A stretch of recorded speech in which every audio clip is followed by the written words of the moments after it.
In this video, you'll learn how to delete a workspace in Notion. First, go to the top left corner of your screen and click on the name of your workspace. A menu will appear. In that menu, find the gear icon labeled Settings and click on it. Once the Settings panel opens, scroll down and under Workspace, click on General. Keep scrolling until you see the Danger Zone section. This section contains the option to delete the entire workspace. Click on Delete Entire Workspace. A warning will appear explaining that this action is permanent and cannot be undone. It will remove all pages and files inside the workspace.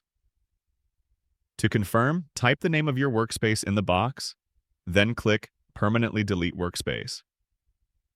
After that, your workspace will be completely removed.